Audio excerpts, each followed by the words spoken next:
자, 안녕하세요. 네. 잘 지내셨죠? 네, 2주차 수업을 시작할 거고요. 저번에 했던 내용들을 어떻게 잘 복습하셨나요? 별로 자신감이 없어 보이는데, 표정에서. 몇 개만 한번, 점검 삼아서 질문해보고, 오늘 진도로 한번 넘어갈게요. 저번에 이제 우리 50페이지 가기 전에 49페이지까지 했죠. 공공서비스 민영화 내용에 대해서 정리를 했었는데, 민영화의 유형에는 두 가지가 있었죠. 내부 민영화가 있고 외부 민영화가 있고. 자, 근데 조직 내부에서 그런 경쟁이나 시장의 어떤 기법, 메커니즘을 조직 내부에 갖고 와서 사용하는 거는 내부 민영화. 그렇지. 아니, 그냥 단순히 아예 그냥 민간으로 완전히 넘겨버리는 거는 외부 민영화. 그렇게 있었죠. 그래서 민간화가 됐을 때 좋은 점, 장점이랑 단점, 폐해 이런 것들 정리했었고, 자, 민영화가 되면 책임성은 높아질까요, 낮아질까요? 낮아져. 왜 낮아져요? 아니다. 너무 강한 걸 물었다. 책임성이 낮아진다는 것만 아는 것만으로도 참 대견한 건데 잘했어. 효율성은 높아질까요, 낮아질까요? 높아지죠. 왜? 시장의 운영 기법, 원리를 가지고 하니까 정부 운영의 효율성은 높아진다. 형평성은요? 그렇지, 떨어지고, 공공성도 같이 떨어지고, 그래서 효율성만 올라가고, 나머지 공공성, 형평성, 책임성이 다 떨어진다. 이렇게 했었죠. 세 개, 밑으로 3개, 위로 1개. 이렇게 정리를 하시면 됐었고. 자, 그 다음에, 민영화되면 대표적인 폐해 중에, 그거죠. 흑자 공기업만 매각되고 적자 공기업은 매입을 안 하려는 현상. 그거를 영어로 뭐라 그랬어요? 기억나지? 흑자 공기업만 민간에서 매입을 하려고 하고 적자가 나는 공기업은 매입을 안 하려고 하기 때문에 결국 정부는 적자 나는 공기업만 떠안게 되는 현상. 그거 있잖아. 맛있는 달콤한 것만 핥아먹으려는 현상. 무슨 스키밍이에요? 그렇지. 달콤한 크림만 핥아먹으려는 현상. 크림 스키밍. 그런 용어가 있었고요. 자, 그 다음에 우리 대리인이론 2가지 종류가 있었죠. 복대리인이론 있고, 역대리인이론 있고. 자, 그 중에서, 민영화를 찬성하는 입장은 어떤 이론이에요? 복대리인. 그렇지. 민영화를 반대하는 입장이 역대리인 이론. 구분할 줄 아네. 잘했어요. 그래서 그 2개의 용어들 잘 기억을 해 두시고, 복대리인 이론은, 중복해서 대리가 발생되기 때문에 대리 손실이 발생된다. 그래서 공기업한테 맡기는 거는, 대리 손실이 커지기 때문에 문제가 있고, 그래서 아예 민영화 하도록 해야 한다. 이렇게 규정을 하고 있는 거였죠. 주장을 하고 있는 거였죠. 자, 그 다음에 우리나라 행정규제 관련해서 행정규제 기본법 배웠죠. 거기서 이제 조문 내용을 잘 정리해야 되고, 조문 내용 중에서 시험에 출제되는 포인트가 있다. 이렇게, 정리를 했었죠. 규제개혁위원회를 설치를 하는데, 설치할 때는 어디 소속으로? 한다. 대통령 소속으로 한다. 규제개혁위원회 구성은 위원장은 총 몇 명? 2명. 위원 수는? 그렇지. 20에서 25명 이하의 위원으로 구성된다. 이렇게. 자, 공무원 아닌 위원도 전체의 몇 % 이상? 3분의 2? 과반수. 3분의 2는 어디서 나온 거야? 우리 마음속에서, 한혜 씨의 마음속에서. 자, 규제 법정주의 그래가지고 법률에 근거해야 한다. 이런 거 있었죠. 규제는, 목적 실현에 필요한 최대한의 범위에서, 아니고요. 최소한의 범위에서죠. 최소한의 범위에서. 자, 그 다음에, 규제 영향 분석해가지고 규정 영향 분석서를 작성해야 되잖아요. 자, 폐지완화 시에도 분석서를 작성해야 될 필요가 있다. XX. 언제만. 규제를 신설하거나 강화할 때만 하는 거였죠. 강화할 때만 하는 거였고. 자, 그 다음에 규제 일몰주의라 그래가지고, 규제 기간은 원칙적으로 몇 년을 초과할 수 없다. 최대 5년. 최대 5년을 초과할 수 없다. 10년 아니고요. 잘하시네. 그 다음에 뭐 재화, 공공서비스 재화의 유형을 경합성이 있느냐, 배제성이 있냐 없냐를 기준으로 4개로 나눴잖아요. 자, 그 중에서 배제성도 없고 경합성도 없는 거. 공공재. 그렇지. 공공재. 자, 그 다음에, 배제성은 없지만 경합성은 있어. 그래서 쓰면 쓸수록 줄어들지만 남들을 못 쓰게 할 수는 없어. 그거를 무슨 제? 공유제. 그래서 공유제는 과잉 소비의 문제가 발생돼서 쉽게 고갈될 우려가 있으니까 공유제 비극 같은 현상이 나타날 수 있다라고 했었죠. 자, 그다음에 재화 중에서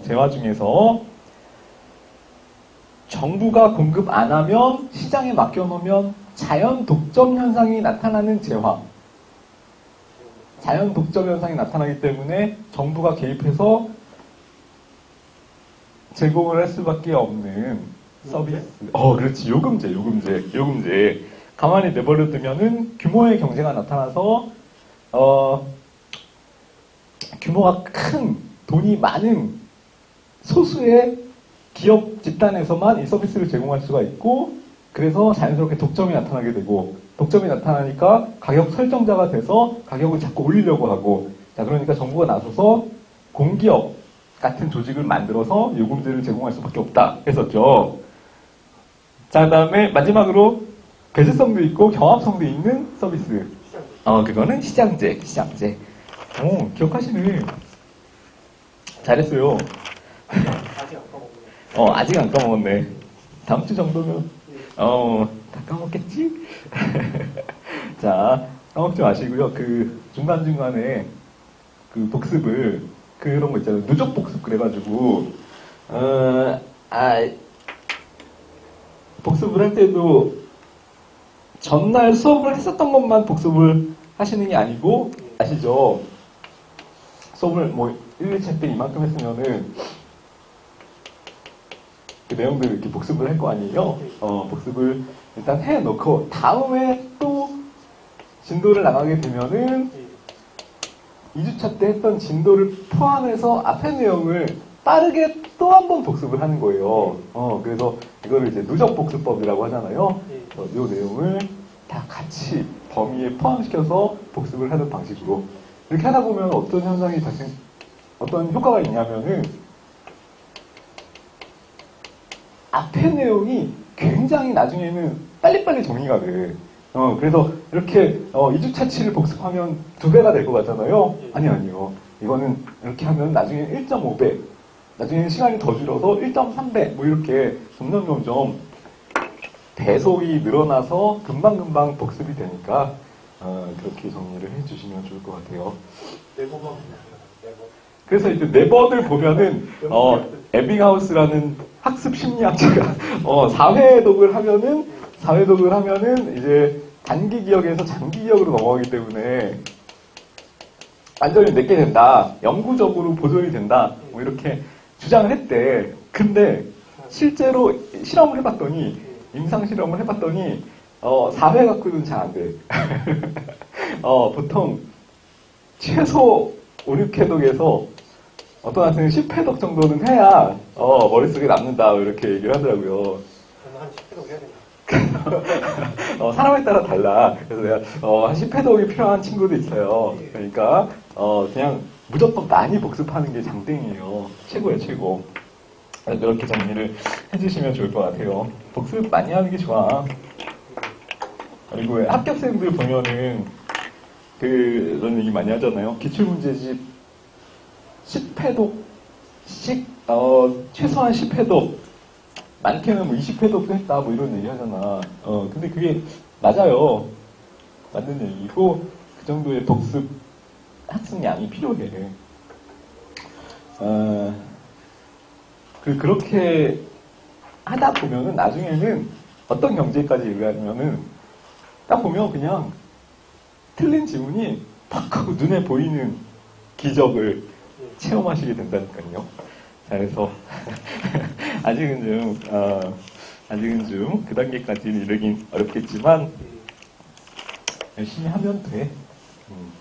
그래서 열심히 5회독 이상 10회독까지도 할 각오로 복습을 꾸준히 해주시면 좋을 것 같아요.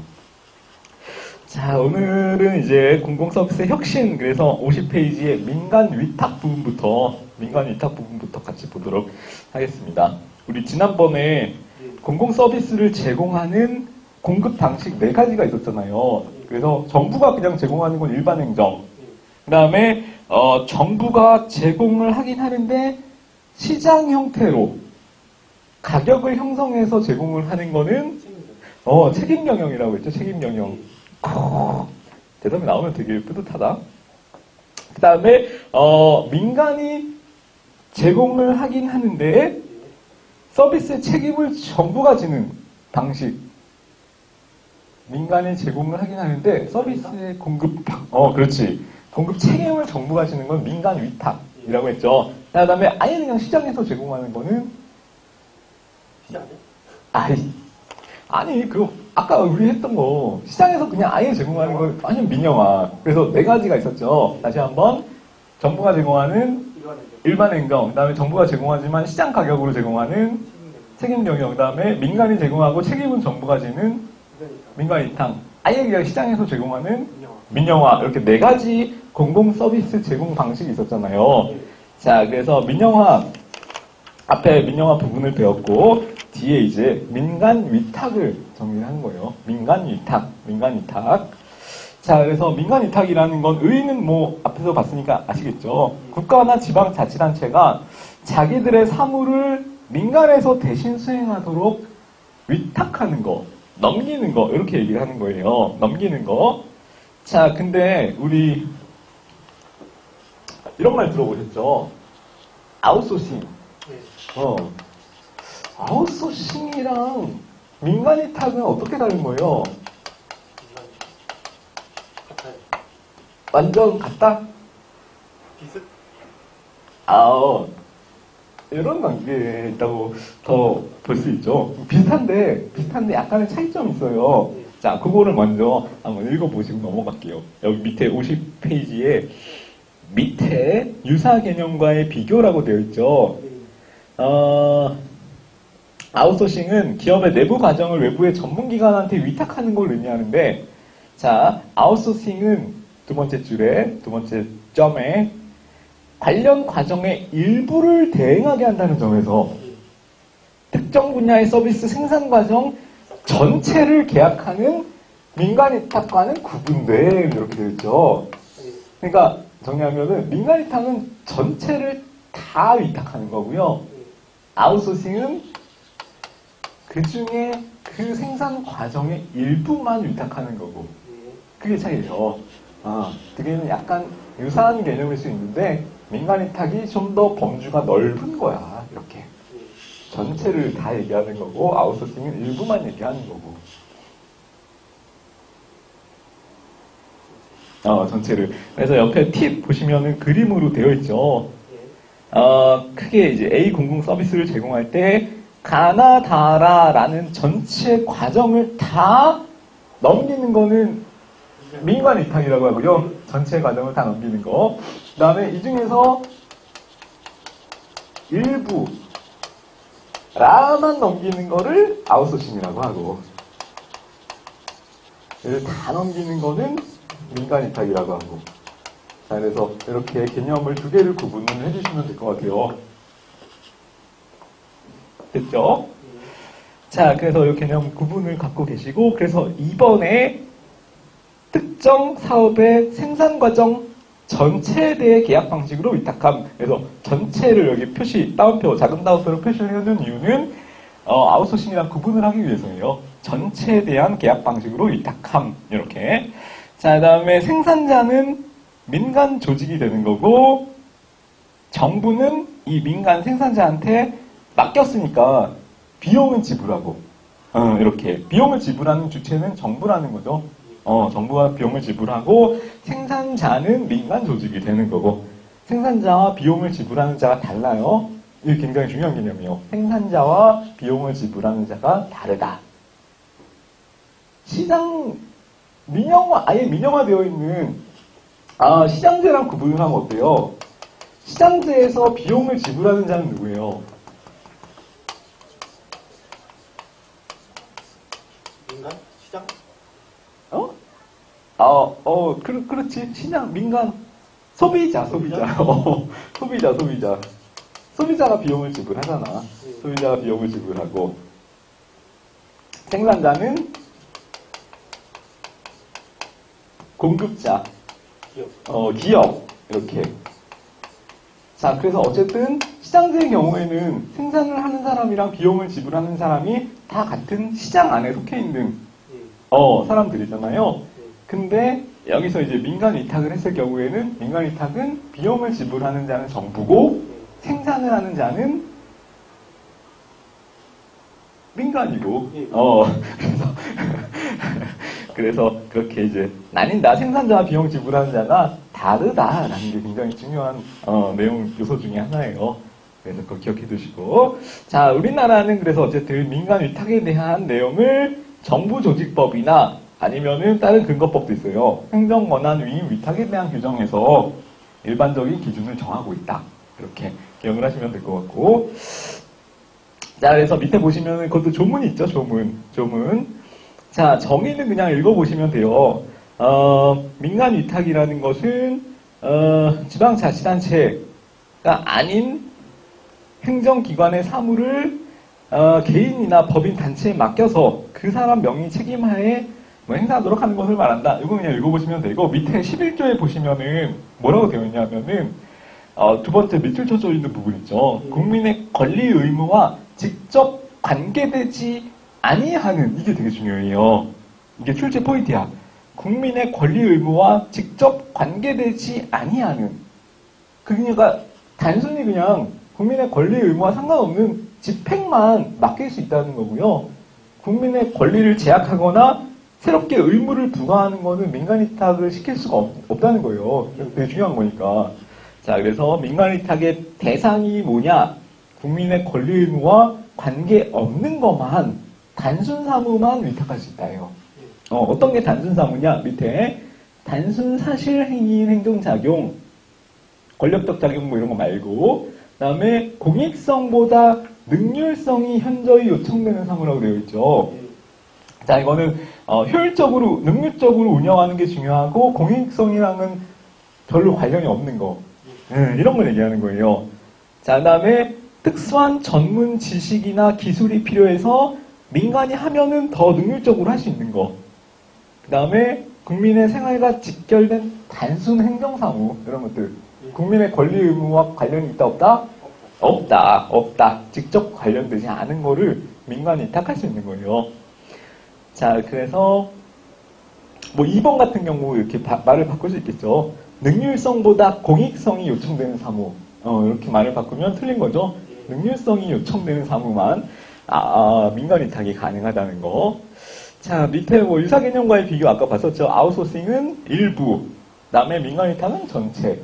이 내용만 잘 기억을 해두시면 되고, 자, 밑에 민간 위탁의 목적, 정치적 목적, 경제적 목적, 사회 정책적 목적 이런 것들은 그냥 별로 안 중요해요. 배경이 되는 거니까 뭐 시간 나시면 읽어보시고 시험 과정에서는 크게 중요하지 않으니까 그냥 넘어가셔도 되고. 자, 52페이지 보세요. 52페이지. 이게 중요해요. 자, 52페이지. 자, 민간 위탁은 전부를 넘긴다, 일부를 넘긴다? 전부를 넘긴다. 근데 민간 위탁을 넘기는 방식도 한 가지가 아니라 여러 개가 있어요. 자, 그래서 그 내용을 이제 정리를 하시는 거고요.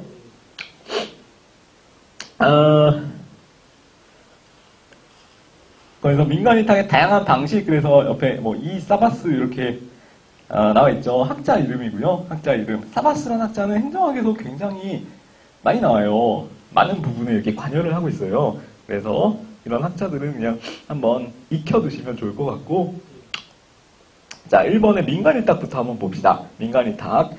자, 가장 넓은 의미의 민간위탁이라는 거는 어떻게 하는 거냐 하면은, 자, 계약 방식으로 정부가 경쟁 입찰을 시키는 거예요. 경쟁 입찰.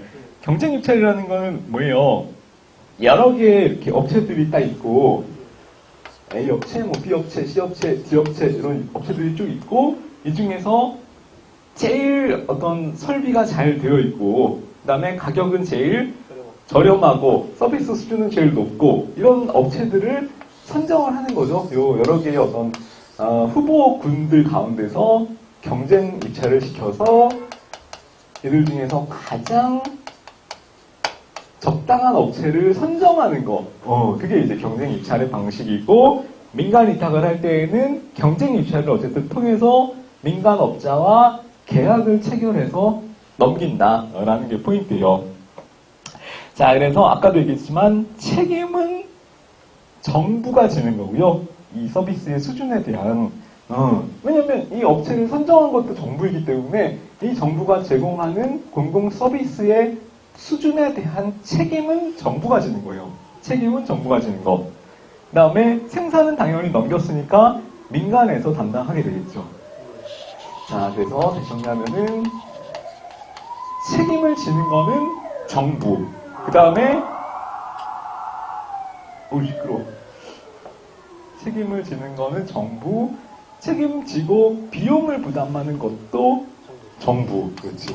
책임과 비용을 지불하는 거는 정부이고요. 정부. 생산을 하는 게 민간. 자, 이렇게 된다는 거죠. 책임을 부담하는 것은 정부. 비용을 부담하는 것은 또 정부. 근데 생산을 담당하는 것은 민간. 자, 이런 구조를 갖는 거예요. 그래서 비용 부담자, 책임 부담자와 생산자가 일치하지 않는 형태를 갖는 것. 자, 이게 민간위탁의 특징이죠. 자, 그래서 간단히 기억을 하세요. 왜 안 끊겨? 어디서 불이 크게 났나 보다. 쌓이는 소리가.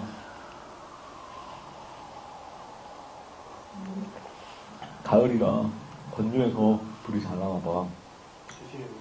조심해야 돼. 괜히 불르지 마.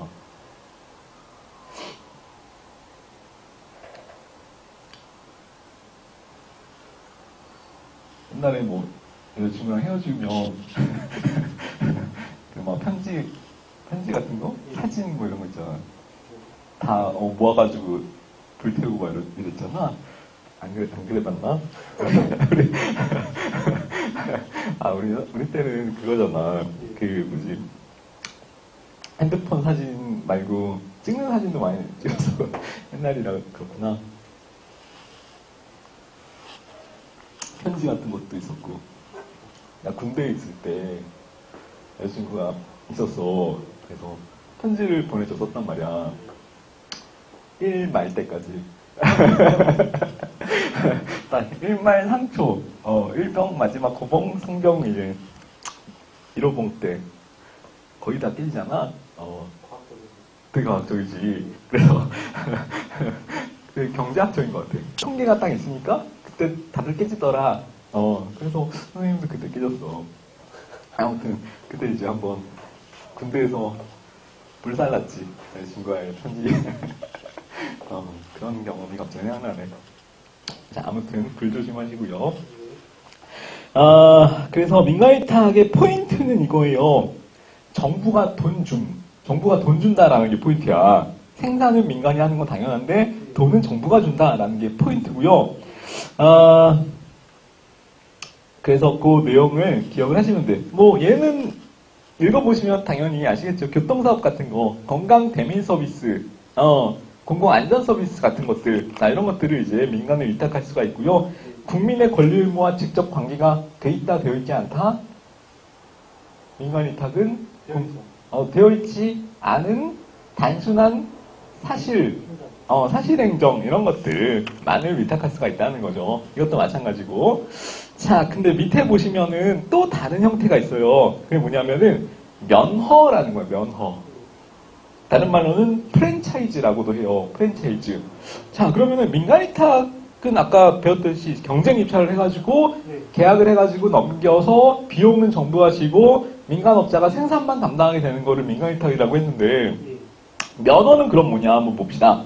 자, 면허는 민간 조직한테 일정한 구역 안에서 서비스를 제공하는 권리를 인정해주는 방식이래요.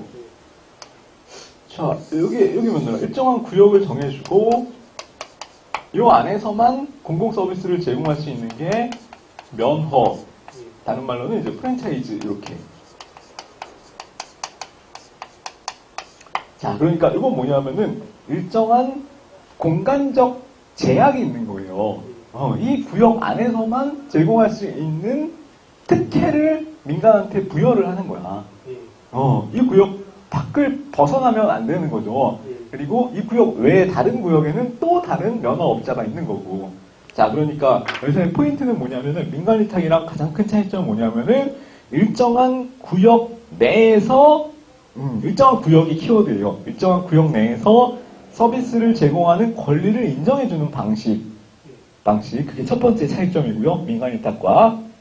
자, 또 다른 차이점은 뭐냐면은 이때 비용을 부담하는 자는 누구냐면은 그 구역 안에서 서비스를 이용하는 시민. 그렇지. 시민이 비용 부담자가 되는 거예요.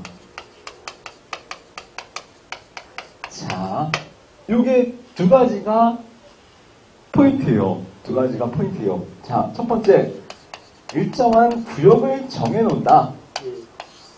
그 다음에 이 구역 안에서 이 서비스를 이용하는, 공공 서비스를 이용하는 시민이 비용을 부담하는 비용 부담자가 된다라는 거. 자, 그러니까 민간위탁과의 차이점은 비용 부담자가 누구이냐? 민간위탁은 정부가 비용을 부담하는 거고, 면허는 시민이 비용을 부담하는 거고, 서비스 이용자. 자, 그 다음에 민간위탁은 일정한 구역이 있는 건 아니었지만, 경쟁 입찰을 통해서 계약을 하는 거였죠. 그래서 그 계약 내용에 관련된 거를 다 이제 제공을 할 수가 있었고, 민간이. 반면에 면허는 일정한 구역으로 한정되어서 서비스를 제공할 수 있다. 라는 게 차이점, 두 개의 차이점. 자, 돈을 정부가 주는 건 뭐? 경쟁 입찰은 중요한 게 아니고, 이 제목이 중요해요, 제목. 이 민간위탁이 일하는 게 되게 중요한 거죠.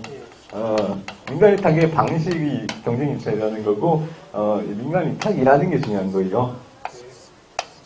자, 비용을 시민이 제공하는 거, 서비스 이용자가, 하품해도 돼?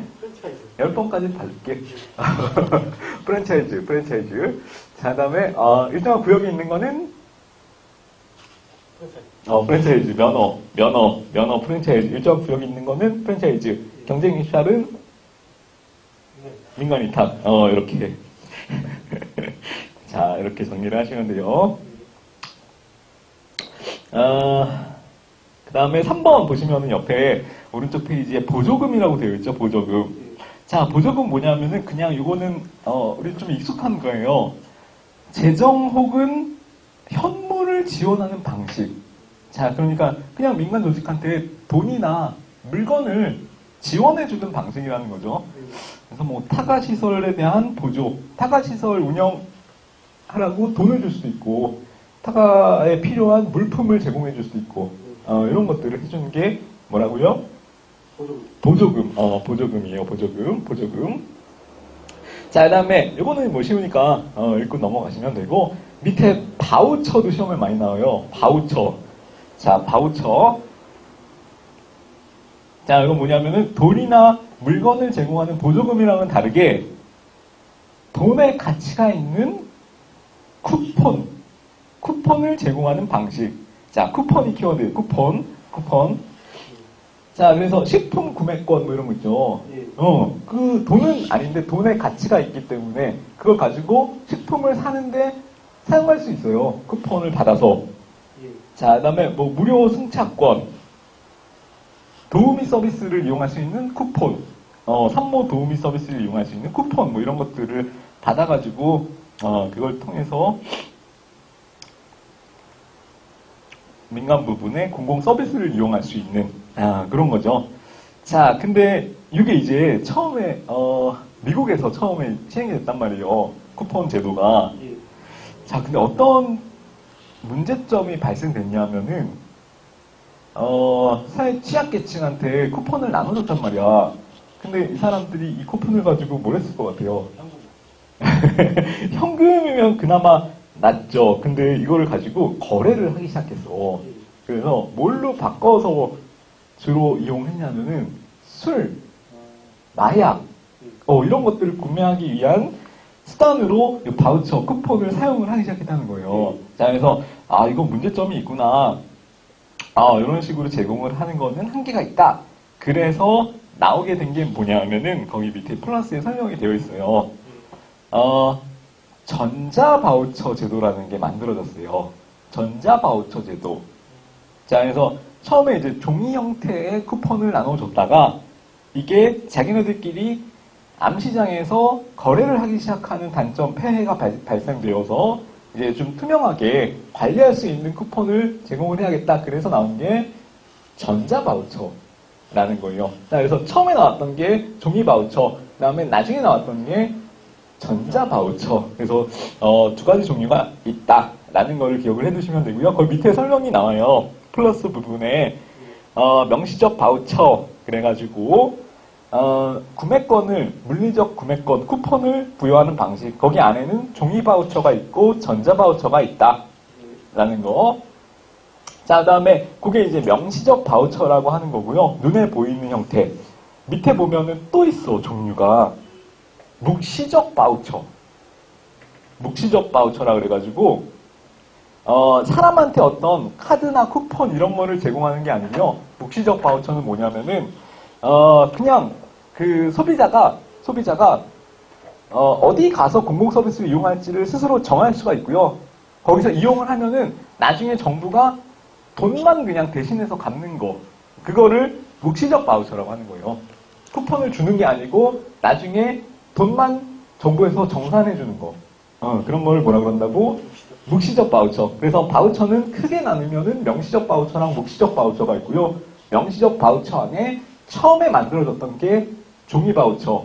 그다음에 나중에 종이 바우처가 이제 암거래 유통되는 걸 방지하기 위해서 만들어진 게 전자 바우처. 그래서 그 두 가지 방식이 있다는 거예요. 가끔 시험에 세부적으로 물어보면 거기 밑에 바우처의 유형 비교 뭐 이런 거 있죠. 그 중에서 전자 바우처랑 종이 바우처 비교하는 거. 자, 이런 게 나올 때도 있어요. 근데 전자 바우처는 모니터링을 실시간으로 할 수 있다. 맞죠? 근데 종이 바우처는 모니터링이 안 된다. 지금 어디서 팔리고 있는지를 모른다. 뭐 이런 거고요. 오용 가능성이 전자 바우처는 낮고 종이 바우처는 암시장에 유통될 가능성도 있으니까 오용 가능성이 높고 그다음에 서비스의 질이나 양이 이거는 서비스 내용은 사실은 큰 차이점이 없죠. 그래서 높고 그다음에 서비스 제공 대상이 용이 자, 그거는 다 동일해요. 근데 맨 밑에 투명성은 전자 바우처가 더 높겠죠. 우수. 종이 바우처는 어디에 지금 유통되고 있는지 모르니까 투명성이 열등 되어 있는 낮다. 열등 낮다. 이렇게 표현이 되어 있죠. 그러니까 전체적으로 다 좋은 거는 전자 바우처가 좋다는 거죠. 자, 그래서 이 내용까지도 비교해서 기억을 하시면 될 것 같고, 당장 쿠폰을 주는 게 아니고 나중에 사후에 정부가 정산해 주는 거는 무슨 바우처? 묵시적 바우처. 묵시적 바우처. 그렇지. 그 다음에 명시적 바우처 두 개의 유형은 종이 바우처, 전자 바우처. 그렇죠. 자, 우리나라는 그러면은 전자 바우처를 하고 있게요, 안 하고 있게요? 어려웠어. 하고 있어요. 밑에 보면은 4번에 우리나라의 바우처 제도 이렇게 되어 있죠. 2007년부터 보건복지부에서 전자 바우처를 실시 중에 있다라는 거예요. 그러니까 지문에 우리나라는 현재까지 실시하지 않고 있다 이렇게 나올 수 있는데 아니에요. 우리나라도 실시하고 있다 라는 거를 기억을 해두시면 돼요. 라는 거를 기억을 해두시면 되고 바우처 제도가 갖는 의미가 있어요. 바우처 제도가 갖는 의미가 있는데 그게 뭐냐면은 예전에는 정부 서비스의 제공의 주체가 누구예요? 정부죠, 정부. 정부에서 자기네들이 마음에 드는 서비스를 자기네들 마음 편의대로 제공을 할 수가 있었단 말이에요. 그래서 정부가 예를 들어 뭐 선물을 지원하고 싶다, 쌀을 지원하고 싶다, 라면을 지원하고 싶다 이러면은 본인들이 원하는 라면의 종류까지 지정을 해서 제공을 할 수가 있었던 거예요. 그래서 취약계층한테 라면을 제공한다 그러면은 라면의 종류까지 지정을 해서 예를 들어 안성탕면만 제공하겠다 뭐 이런 식으로도 제공을 할 수가 있었단 말이에요. 자, 근데 바우처 제도는 뭐예요? 자기가 어떤 라면을 먹을지 결정할 수 있는 소비의 그렇지, 결정 권한을 민간한테 줬다는 거죠. 그게 의미가 있는 공공서비스 제도의 어떤 혁신적인 변화인 거예요. 자, 선택권을 시민들한테, 소비자에게 선택 가능성을 부여했다. 라는 게 바우처 제도의 의미예요, 의미. 그래서 그것도 시험에 지문으로 이해하는 질문이 나올 수 있거든요. 자, 그래서 옛날에는 선택권이 없이 정부가 공급자 중심의 서비스 제도를 무조건 정부가 이제 선택권 없이 공급자 중심의 서비스를 제공했다면 바우처 제도가 도입됨으로써 선택 결정권이 정부에서 소비자, 시민한테로 넘어가게 되었다, 이양되었다라는 게 바우처 제도의 포인트예요. 굉장히 혁신적인 내용인 거죠. 그래서 예전에는 수직적 관계였던 서비스 제공 형태가 지금은 수평적 관계로 바뀌었다. 그래서 용어를 바꿔서 다 지문으로 나올 수 있어요. 예전에는 수직적, 지금은 수평적. 예전에는 공급자 중심, 지금은 소비자 중심. 그다음에 예전에는 선택권, 결정권이 없었고 지금은 선택 결정권이 생겼다라는 게 특징이죠. 자, 그래서 그런 내용들, 의미를 이해를 하시면 되고, 그런 게 시험에 나올 때도 있고. 자, 그래서 바우처까지 봤고요. 그 뒤에 다음 페이지, 54페이지에 나오는 두 개 유형도 또 있는데, 자, 이거는 어렵지 않아요. 자, 5번은 자원봉사자라고 되어 있죠? 자원봉사자. 자원봉사하는 거 말하는 거예요. 서비스 생산을 하는데, 보수는 받지 않고, 자원봉사자들을 활용하는 방식. 그래서 양로원, 레크레이션, 안전 모니터링 이런 것들. 자, 그 다음에 근데 장점 이런 것들 단점을 읽어보세요. 단점은 뭐냐면은 이런 게 있을 수 있죠. 자원봉사자들은 돈을 받고 하는 게 아니고 언제든지 자기가 원할 때만 서비스를 제공하기 때문에 책임성이 높을까요, 낮을까요? 낮아요. 자, 그런 게 자원봉사자의 단점인 거죠, 단점. 이런 것들 그냥 한번 읽어보시면 어렵지 않아요. 자, 6번에 자조활동이라고 나와 있어요. 자조활동. 자, 이것도 자원봉사자랑 비교하면서 같이 한번 정리를 해보세요. 자조활동은 뭐냐면은, 예를 보시면 편해요. 우리 주민순찰 뭐 이런 거 있잖아요. 주민순찰이라는 거는 자원봉사자와의 차이점이 뭐예요? 자, 예를 들어서, 호수를 받는. 안 봤는데? 주민순찰이라는 거는 일반 자원봉사랑 차이점이 어떤 거냐면은, 그런 거죠.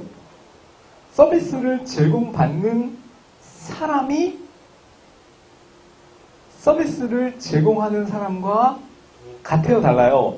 동일. 자, 서비스를 제공하는 사람이 서비스를 받는 사람한테 소속되어 있는 거예요. 같은 동일한 집단 안에서 스스로를 위해서 각자 서비스 제공자도 됐다가 서비스를 제공받는 사람도 됐다가 그렇게 역할만 바뀌는 것 뿐이지 스스로 자기가 소속되어 있는 집단을 위해서 하는 활동, 그거를 자조활동이라고 하는 거예요. 반면에 자원봉사자는 양로원에서 자원봉사를 하는데 나는 양로원에 소속되어 있는 사람은 아닌 거잖아요. 그러니까 내가 소속되어 있지 않은 사람들을 위해서 무료로 봉사하는 거는 자원봉사고요. 내가 소속되어 있는 사람들을 위해서 나도 그 서비스의 혜택을 받으면서 함께 협력하는 활동을 하는 게 자조활동이고, 서비스의 제공자랑 서비스의 수혜자가 동일하다라는 게 포인트. 자원봉사자와의 가장 큰 차이점. 자, 그래서 이것도 시험의 포인트가 될 수 있어요. 자, 그래서 우리 6가지 정리했죠. 6가지. 민간 위탁부터 시작해서, 면허, 그 다음에 자원봉사 자주활동, 보조금 바우처 제도까지 6개 정리를 했어요. 그거 특징을 잘 기억을 해두시면 돼요. 자, 다시 한번 리마인드 해봅시다. 민간 위탁은 비용을 지불하는 자가 누구다? 비용 지불자는 뭐 이렇게 오래 생각해. 그렇지. 자, 민간 위탁과 아웃소싱의 차이점은 뭐다? 전체적인 그렇지. 뭐가 전체예요? 아웃소싱이 일부. 이 과정 중에서 이 하나만, 부분적인 거 하나만 갖고 빼서 제공하는 거 아웃소싱이라고 하고. 자, 그 다음에, 일정한 구역을 정해서 공공 서비스를 제공할 수 있는, 그걸 면허. 영어로는 프랜차이즈. 이렇게 얘기하고. 자, 면허 방식인 경우에는 돈을 제공하는 사람이 누구다? 면허는 그 시민. 그렇지. 시민. 비용 부담자는 서비스를 이용하는 사람, 서비스의 수혜자, 그 사람들이 직접 비용을 제공하는 거기 때문에 민간 위탁은 정부가 제공하는 거랑 다르다. 이게 큰 차이점이었죠. 첫 번째는 구역을 정해놨다라는 거랑, 그 다음에 비용 부담자가 정부가 아니라 시민이다라는 게 민간 위탁과 면허의 차이점이었죠. 이게 굉장히 중요한 거예요. 자, 그 다음에 선택권을 공급자 중심에서 소비자 중심으로 혁신적으로 변화시킨 제도. 6개 중에. 시적 바우처. 그냥 바우처지. 뭐, 묵시적이든 명시적이든 상관없이. 그냥 바우처. 소비자 중심에서, 공급자 중심에서 소비자 중심으로 획기적으로 변화시킨 게 바우처. 바우처는 명시적 바우처, 묵시적 바우처가 있고, 명시적 바우처 안에 종이 바우처, 전자 바우처가 있다. 투명한 바우처는 상대적으로 종이보다는 전자 바우처가 더 투명성이 있다. 모니터링이 실시간으로 관리할 수 있는 거는 전자 바우처 이런 거 있었죠. 현물이나 현금을 제공하는 방식. 바우처는 쿠폰을 지급하는 거잖아. 현금, 돈이나 물건. 뭐 있었지? 당연히 있었겠지. 교육 서비스. 그 타가시설에 그 용품을 제공하거나 돈을 제공하거나 하는 거 있었잖아. 자, 처음에는 용어가 생소하니까. 그렇지. 보조금이요, 보조금. 그 다음에 우리 아까 했던 바우처. 쿠폰을 제공하는 게 바우처고요. 돈이나 현물을 제공하는 게 보조금. 자, 그래서 6개 개념을 써요. 민간 위탁, 면허, 프랜차이즈, 보조금, 바우처, 자주활동, 자원봉사. 자주활동과 자원봉사의 가장 큰 차이점은 뭐다? 자주활동의 특징은 뭐다? 생산자와 소비자 같아요. 생산자와 소비자가 동일한 집단에 소속되어 있다. 서비스를 제공받는 사람이 서비스를 제공하는 사람에 포함되어 있다. 같은 주민이다라는 거죠. 자원봉사와의 차이점. 자, 그래서 다시 6개. 처음부터 맨 위에 민간 위탁. 그 다음에 순서대로 하자. 민간 위탁. 그 다음에 특정한 구역을 정해서 하는 거. 면허, 프랜차이즈. 그 다음에 현물이나 현금을 제공하는 거. 보조금. 그 다음에 쿠폰을 제공하는 거. 바우처. 그 다음에 스스로 생산자와 서비스의 공급자와 소비자가 같은 거. 자주활동. 그 다음에 맨 마지막으로 무료로 돈을 받지 않고 서비스를 제공하는 자원봉사. 그래서 총 6개죠. 6개. 자, 다시 한번 말해보세요.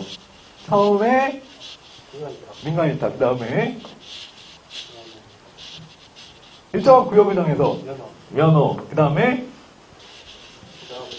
정부가 현물이나 현금 제공하는 거는 보조금. 그 다음에 쿠폰을 제공하는 바우처. 그 다음에 자주활동. 그 다음에 자원봉사자. 그렇지. 이렇게 6개를 이해하시면 돼요. 자, 이거는 어느 학자가 주장했다?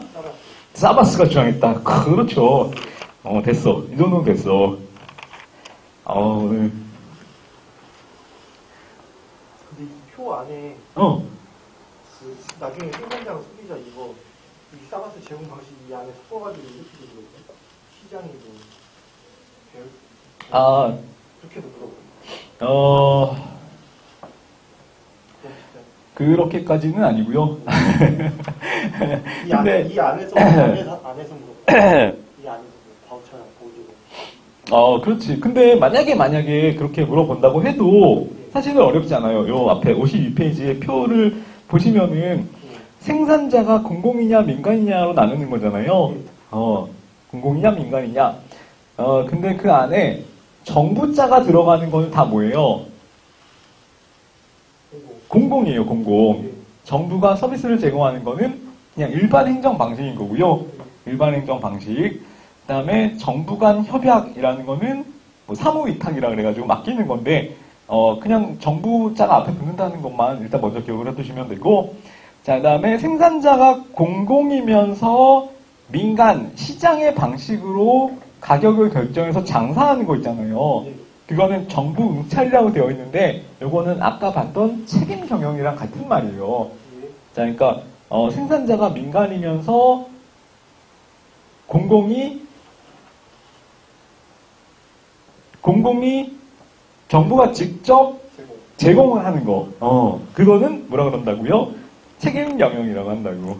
자, 그래서 어쨌든, 근데 우리가 배웠던 6가지는 그 밑에 민간이 제공하는 서비스들만 지금 정리를 한 거예요.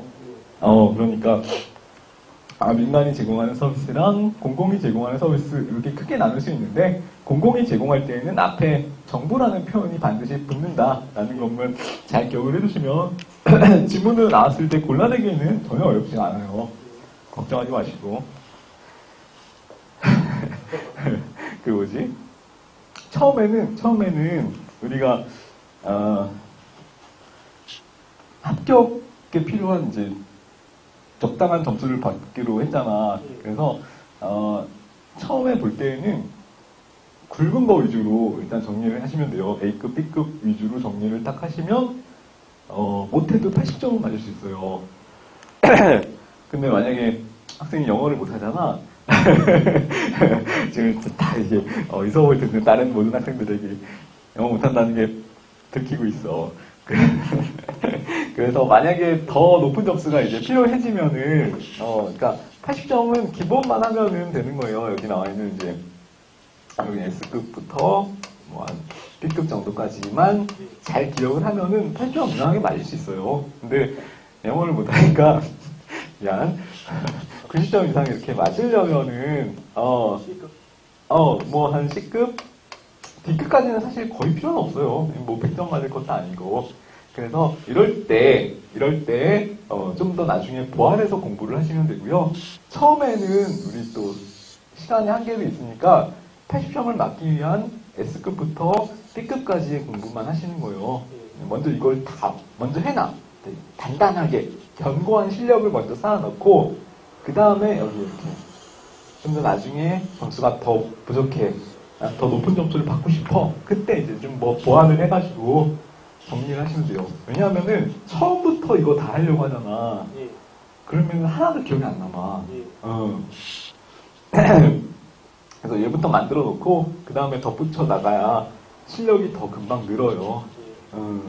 이런 학생들 있어. 학생들 중에 한꺼번에 이제 100점 맞으려고 그 교과서 귀퉁이에 요만큼 표시되어 있는 것까지 다 처음부터 정리하는 학생들 있어.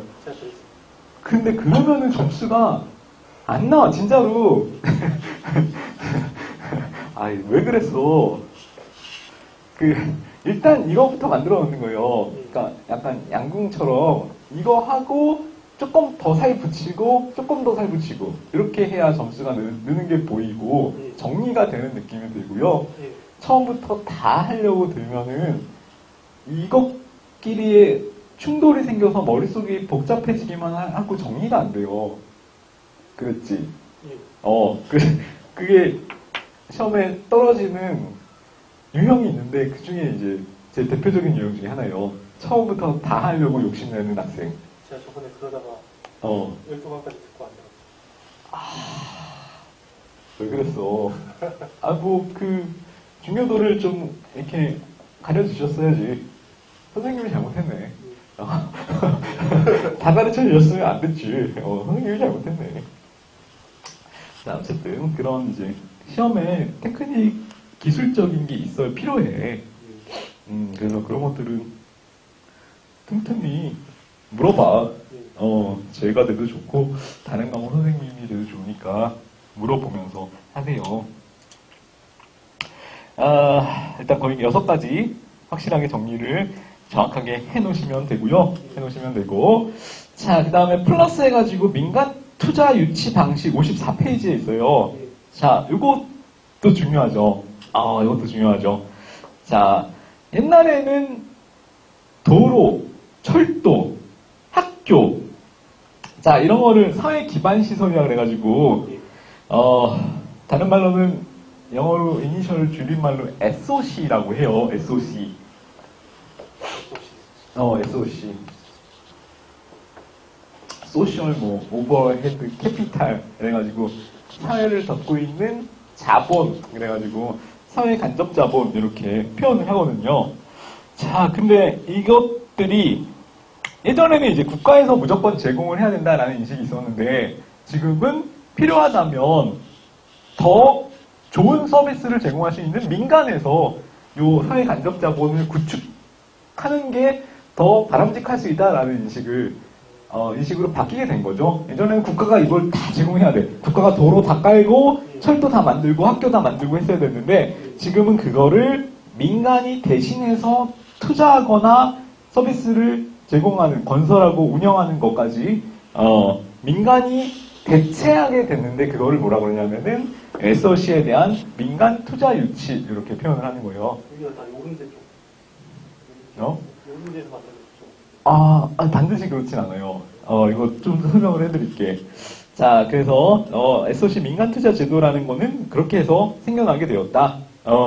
예전에는 이제 전통적으로 정부가 다 담당을 했었는데 요즘에는 세계화 시대이기 때문에 정부가 좋은 사회 간접 자본을 만들어 놔야 다국적 기업 같은 데서 우리나라에 투자를 하고 들어온단 말이에요. 그래서 외국 자본을 더 많이 유치하기 위해서는 SOC가 잘 구축이 되어 있는 나라가 되어야 되고, 그래서 정부가 이거를 다 한꺼번에 구축하기는 어려움이 있으니까 민간의 자본을 투자받아서 유치하는 방향으로 이렇게 유도하는 게 이거예요. 민간 투자 유치 방식.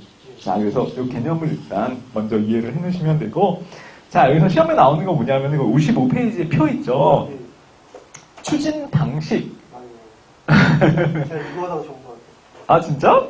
자, 요게 시험에 많이 나오는데요. 자, 이거를 천천히 한번 설명을 해봅시다. 이게 쉬워요. 쉬운데, 내용은 쉬운데, 처음에 용어가 좀 생소할 수 있어요.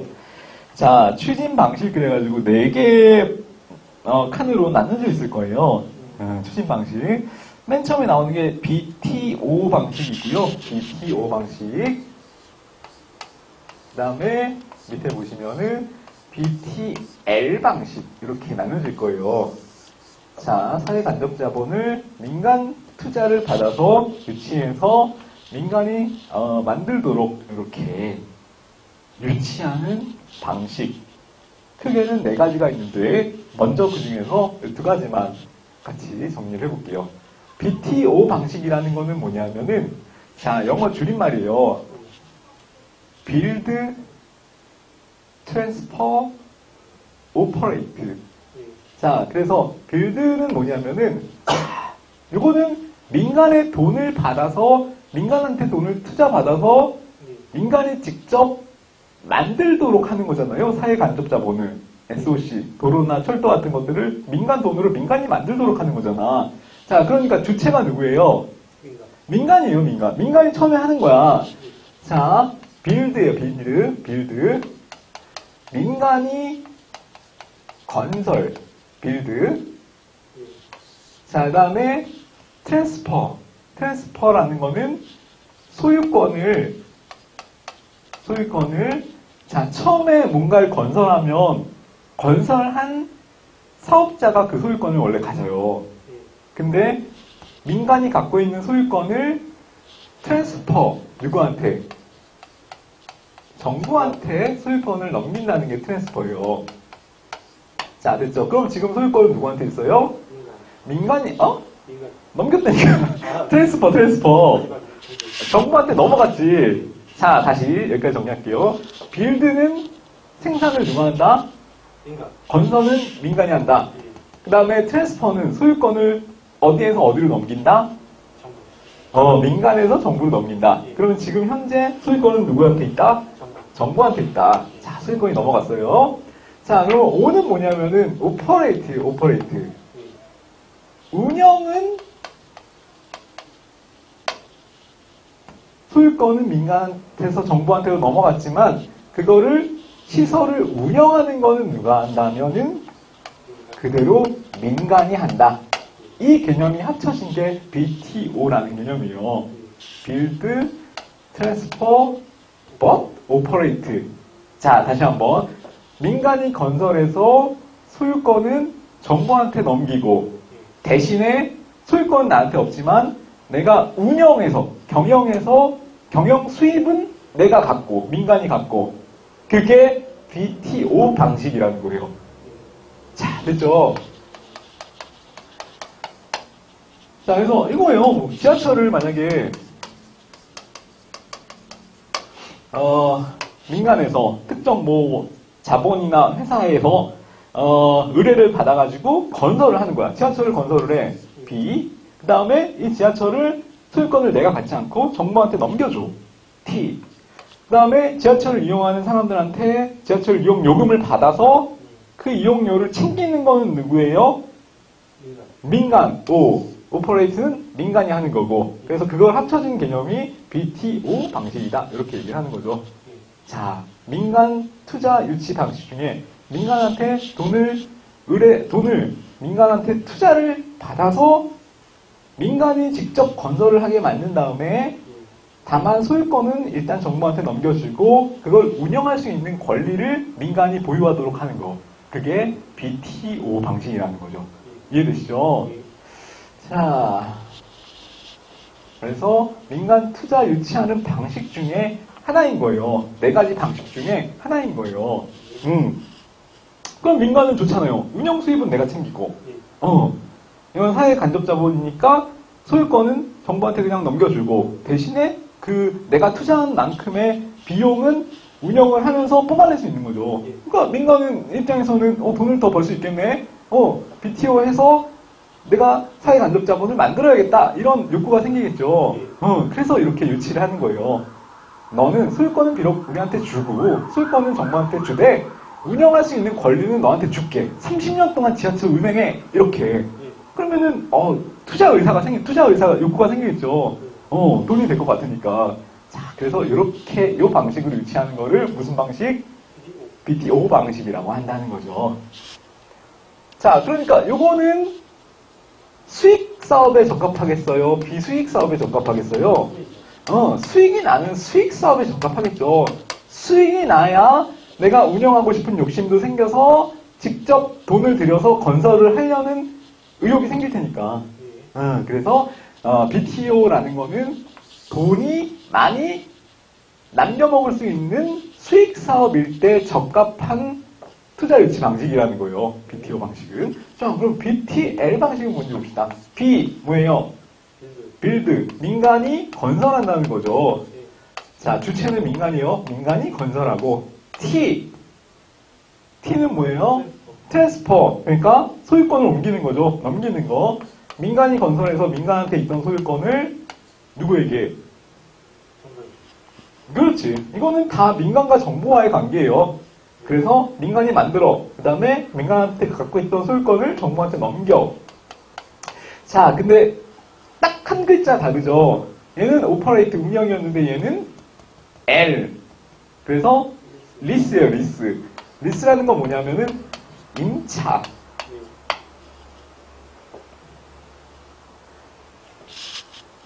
자, 임차할 수 있는 권리, 임대할 수 있는 권리를 민간이 보유한다라는 의미인 거예요.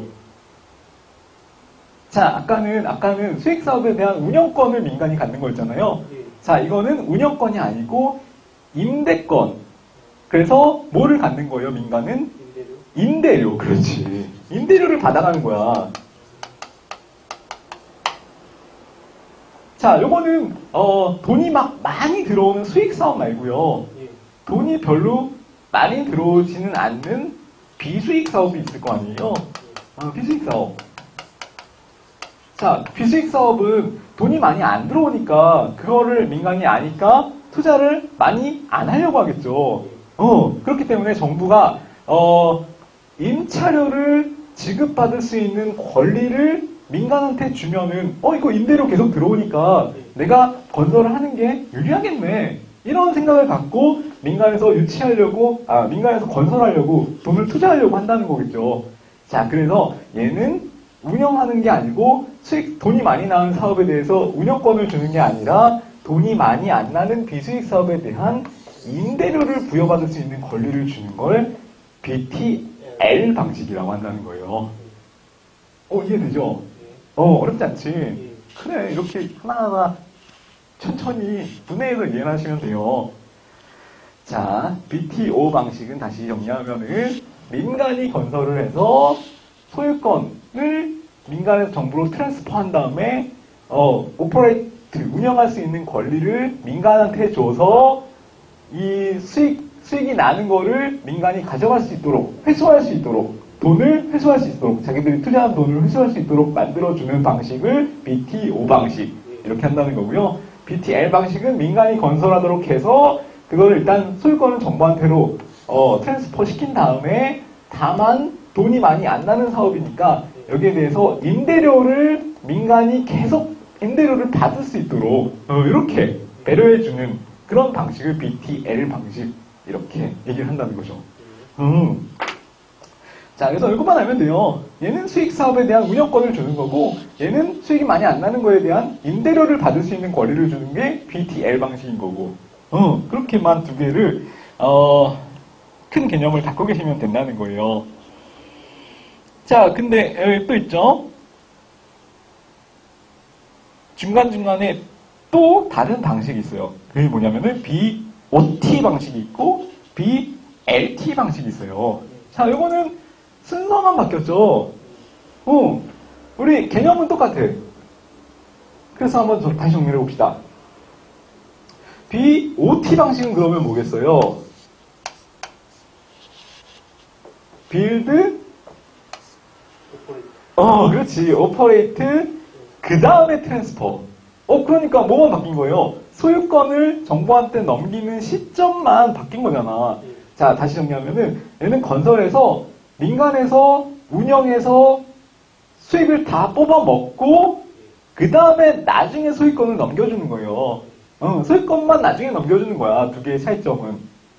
자, T가 가운데에 있느냐, T가 맨 마지막에 있느냐의 차이점은 그거예요. 얘는 넘겨준 다음에 운영을 하느냐, 얘는 운영을 다 해서 돈을 다 뽑아 먹고 나서 넘겨주느냐.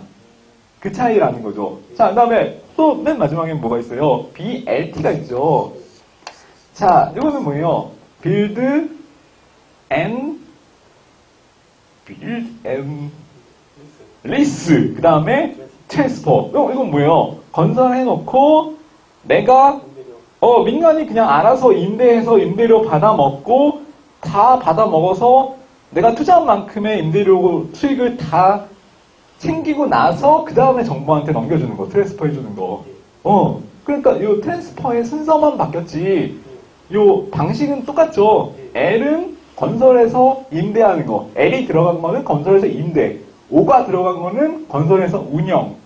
요거의 차이점인 거예요. 자, 그래서 총 4가지의 민간 투자 유치 방식이 있어요. BTO, BOT, BTL, BLT. 자, 그런데 영어 유니처럼 똑같아. O가 들어가는 거는 운영을 한다는 거고, 운영은 민간에서 한다는 거고, 그 다음에 L이 들어간 거는 임대를 한다는 거고, 임대료를 받는다는 거고. 근데 T가 앞에 들어가 있느냐, 뒤에 들어가 있느냐의 차이인데, 소유권을 먼저 넘겨서 민간에서 운영을 하느냐, 운영을 다 한 다음에 소유권을 나중에 넘기느냐, 그 차이인 거예요. T가 앞에 들어가 있느냐, 뒤에 들어가 있느냐의 차이는. BOT가 기업한테 되게 문제예요. BOT가? 근데 꼭 그렇진 않아. 어차피 운영해서 얻는 수익은 민간이 다 자기네들이 가져가는 거니까. 소유권이 누가 있느냐는 뭐 크게 중요하지는 사실 않아요. 자, 어때? 이해되지 않아요? 예. 그래서 뭐가 어렵다는 거지? 뭐가 어려워? 이렇게 네 가지 방식이 있어요. 자, 근데 여기서 플러스 해서 하나만 더 뭐 기억을 하시라고 말씀을 드리면 55페이지에 보시면 팁에 B55 방식이라는 게 또 있을 수 있어요. 개념적으로. 자, 이거는 뭘까요? 빌드 트랜스퍼하지 않고 on operate. 그러니까 트랜스퍼가 없다는 거는 뭐예요? 정부한테 소유권 안 넘겨줬다는 거지. 그러니까 민간이 건설해서 민간이 스스로 갖고 operate도 민간이 하고 그게 B55 방식. 그래서 얘는 그냥 예외로 CF 예외로 하나 더 플러스로 기억해 두시면 되고 가장 대표적으로 시험에 나오는 건 이 네 가지예요. 네 가지. 근데 우리가 주의해야 될 점은 T가 가운데 있느냐 뒤에 있느냐.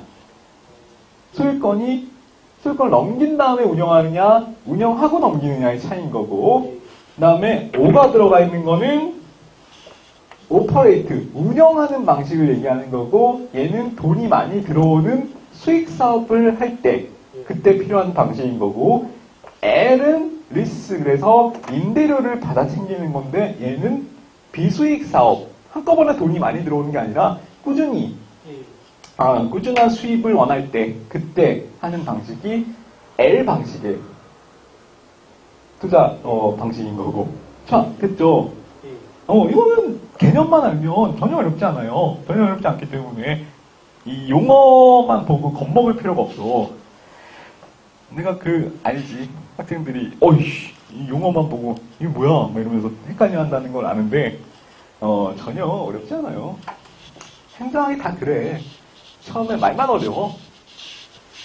말만 어려워. 자, 정리하는 차원에서 다시 한번 현우 씨가 직접 요 4개 개념을 한번 정리해서 저한테 말을 해주세요. 자, 민간 투자 유치 방식에는 크게 4가지가 있죠. 자, 그 중에서 수익 사업을 대상으로 하는데 민간이 건설을 해서 정부한테 소유권을 넘긴 다음에 운영만 민간에서 하는 방식을 뭐라 그래요? 넘긴 다음에 운영하는 거예요? 넘긴 다음에 운영하는 거. 그렇지. 빌드, 트랜스퍼, 오퍼레이트 방식, BTO 방식이라고 하는 거죠.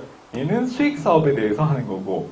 그 다음에 그거 말고 지어서 민간이 건설을 해서 소유권을 정부한테 넘긴 다음에 비수익 사업일 때 임대료를 꾸준히 받아서 챙길 수 있는 투자 방식을 뭐라 그래요?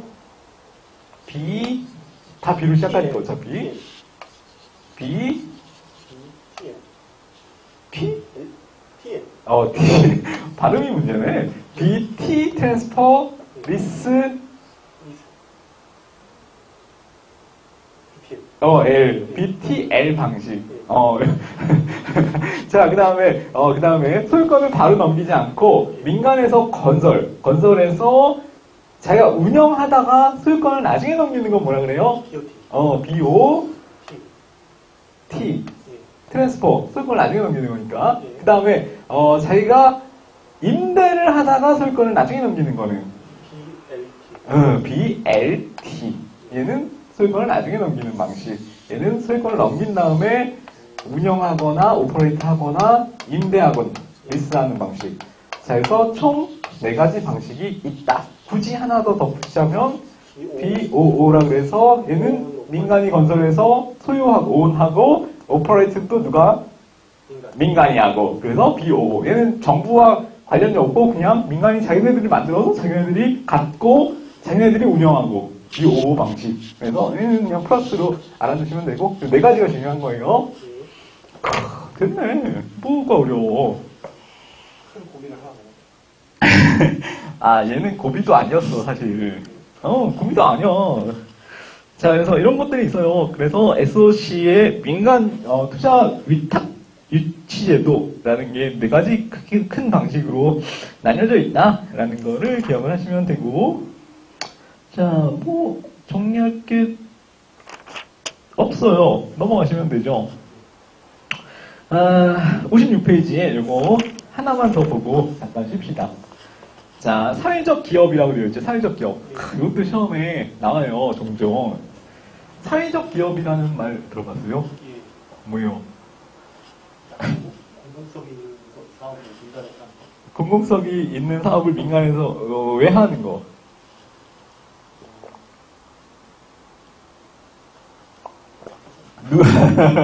착해서 하는, 야, 사회적 기업, 착해서 사회적 기업이에요? 아, 사회적 기업이라는 개념이 있는데, 이것도 시험에 나와요. S야, S. S 노점이에요. 사회적 기업의 가장 목적은 뭐냐면은, 이거예요. 일자리 창출. 그래서, 왜 사회적 기업이라는 걸 운영하느냐? 착해서? 착해서 아니고요. 공공 목적 맞죠? 공공 목적을 실현하기 위한 건데 여러 개 그 무수한 공공 목적 중에서 뭐냐? 일자리를 만들기 위한, 일자리 창출을 위한 목적으로 만들어진 기업이 사회적 기업이다라는 거예요. 사회적 기업. 자, 그래서 목적이 뭐냐? 취약계층한테 일자리를 만들어주는 거, 창출하는 거를 목적으로 하는 기업을 의미한다. 1번에 보시면은 거기 있죠. 맨 세 번째 줄에 생산하고 판매하고 영업 활동을 하는 기업을 의미함. 자, 그래서 사회적 기업도 기업이에요. 그래서 돈을 벌기 위해서 영업 판매 활동을 해요. 얘는 막 시민단체처럼 생각을 하시면 안 돼.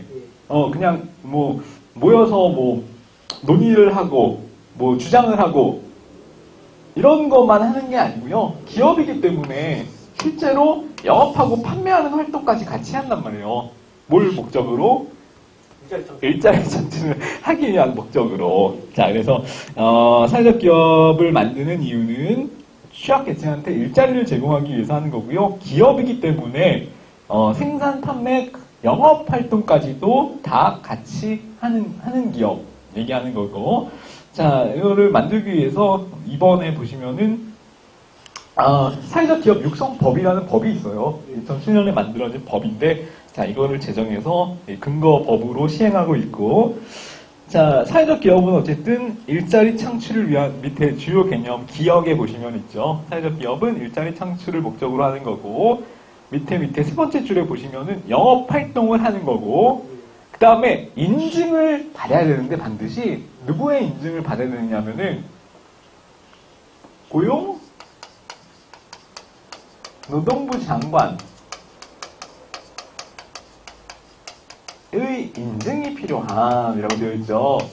왜냐하면 일자리 창출이 목적이에요.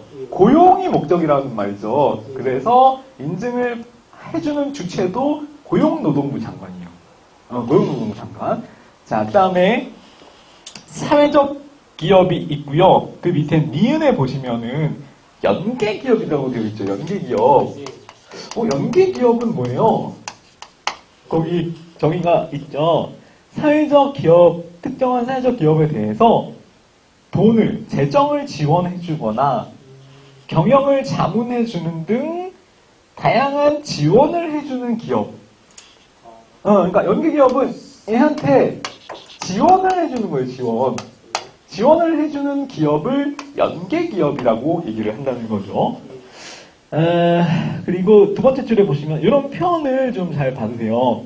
그 사회적 기업과는 어떤 관계에 있느냐 하면은 인적, 물적으로 독립되어 있는, 독립되어 있는 이 포인트예요. 자, 그러니까 연계기업이라고 하니까 꼭 연계되어 있을 것 같잖아요. 근데 아니야. 이 기업은 그냥 지원만 해주는 거지. 다른 기업이야, 다른 기업. 독립되어 있는 기업이라고. 자, 그래서 포인트. 연계기업이라는 거는 지원을 해주는, 누구를? 사회적 기업을 지원해주는 기업을 연계기업이라고 하는데, 얘는 얘랑 완전 달라. 인적, 물적으로 독립되어 있는 기업을 얘기하는 거예요. 독립 포인트. 자, 그래서, 그래서 여기에는 표현이 안 되어 있지만 사회적 기업은 영업 판매 활동을 통해서 이윤을 창출하잖아요. 예. 연계 기업은 지원은 해줄 수 있어. 예. 하지만 독립되어 있기 때문에 이윤을 가져가면 안 돼. 사회적 기업의 이윤을 연계 기업에 가져가면 안 돼요. 그게 연계 기업의 의무야, 의무. 자, 그것도 하나 같이 기억을 해두시고. 자, 그래서 57페이지에 보시면 사회적 기업 관련된 그 사회적 기업 육성법 있죠. 그 내용을 시험에 나오는 내용들 위주로 정리를 해봅시다. 자, 첫 번째, 사회적 기업의 인증 요건이라고 되어 있죠. 예. 인증 요건. 자, 다음 각 호의 요건을 모두 갖춰야 한다. 모두라는 거는 다 갖춰야 된다는 거죠. 이 중에 하나만 갖추면 안 되고요. 8개의 요건이 있는데 이걸 다 갖춰야 돼. 빡세. 이런 표현 되나? 어려워. 자, 그래서 첫 번째는 민법상, 상법상 회사로서의 요건을 다 갖출 것. 그러니까 시험에 이렇게 나온 적 있어. 옆에 있네. 자원봉사자로만 구성된 조직이라도 사회적 기업으로 인증받을 수 있다. 이거 맞을까요? 틀릴까요? 이거 안 돼요. 왜냐면은, 다 회사로서의 요건을 갖추고 있어야 된단 말이에요. 그래서 2번을 먼저 얘기해주는 게 빠를 뻔했다. 유급 근로자를 고용하여, 생산, 판매, 영업 활동을 할 것. 이렇게. 반드시 돈을 주고, 유급 근로자들로 회사가 만들어져 있어야 돼, 기업이.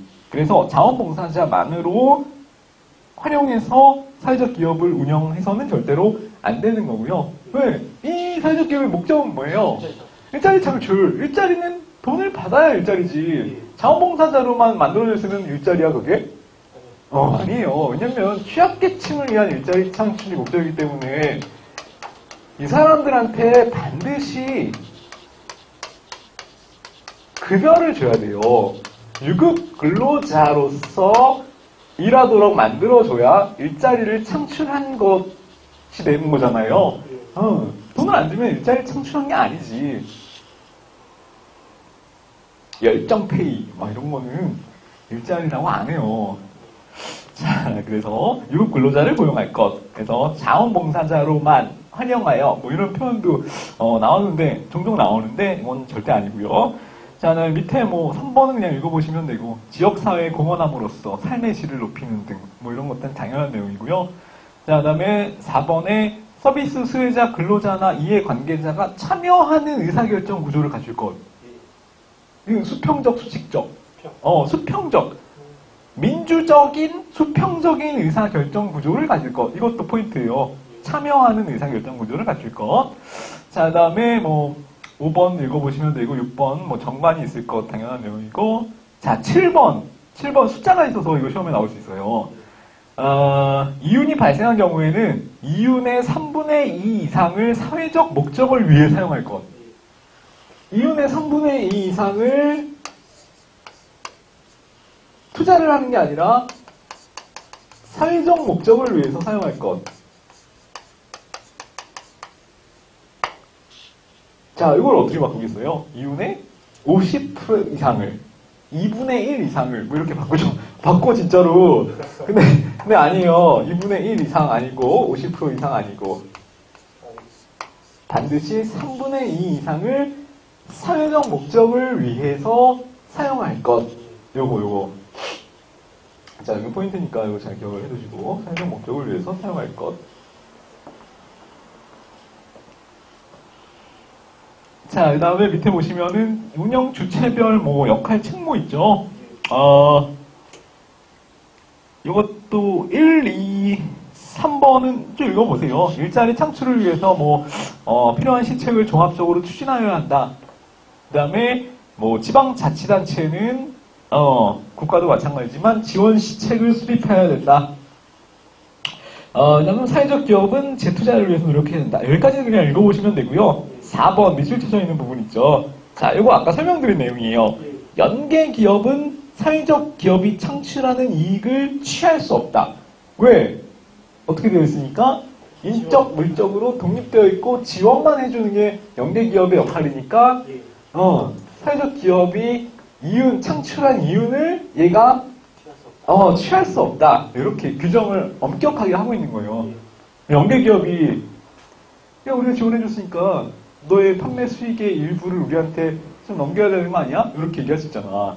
왜냐면 보통 연계기업이 큰 기업일 수도 있고 얘네들이 갑질할 수도 있으니까 사회적 기업에서 어렵사리 만들어낸 이윤을 얘가 취득해가지 못하도록 막고 있는 거예요. 자, 그것도 같이 기억해 두시고. 자, 그 다음에 4번에, 기본 계획 수립 제도 있어요. 자, 이거는 누구한테 부여된 임무냐면은 고용노동부 장관한테 사회적 기업 육성 기본 계획을, 5년마다, 자, 연도 5년마다 수립하여야 한다. 이렇게 규정을 하고 있다는 거죠. 5년, 3년 아니고요. 기본 계획은 뭐 3년짜리도 있고 5년짜리도 있잖아요. 얘는 5년이요, 5년. 자, 그 다음에 쭉쭉 내려오시고, 맨 마지막에, 그 다음에 기본 계획도 수립해야 되고, 활동 실태 조사도 해야 돼요. 고용노동부 장관은. 그것도 똑같이 5년. 5년마다 조사하고 결과를 고용정책심의회에 통보해야 한다. 라는 거죠. 둘 다 5년이에요. 그래서 고용노동부 장관 나오면은 기본계획 수립도 5년, 그 다음에 활동 실태 점검도 5년. 이렇게 5년만 하시면 돼. 자, 요게 사회적 기업과 관련된 포인트예요. 자, 그래서 요것만, 내용만 잘 이해를, 숙지를 하고 계시면 돼요. 자, 사회적 기업의 목적은 뭐다? 일자리 창출. 처음에 사회적 기업을 세우려면 누구의 인증을 받아야 된다? 고용노동부 장관의 인증을 받아야 된다. 그 다음에 연계 기업은 지원을 해주는 독립된 기업이다. 연계된 기업이 아니고 연계 기업은 사회적 기업의 이윤을 취할 수 없다라고 명시적으로 규정이 되어 있고, 자, 그 다음에 사회적 기업은 이윤의 3분의 몇 이상을, 2 이상을 사회적 목적을 위해서 사용을 해야 되고, 반드시.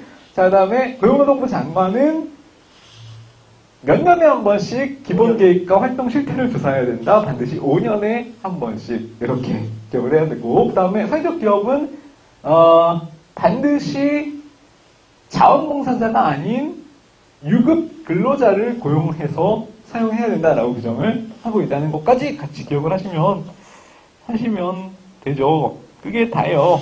그 정도가 시험에 나오기 때문에 그 정도만 잘 기억을 하시면 되죠. 57페이지에 그냥 심심풀이로 한번 볼까요?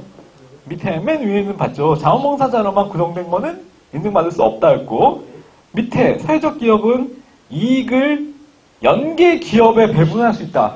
안 되죠. 연계 기업은 취할 수가 없어요. 맨 밑에 정부는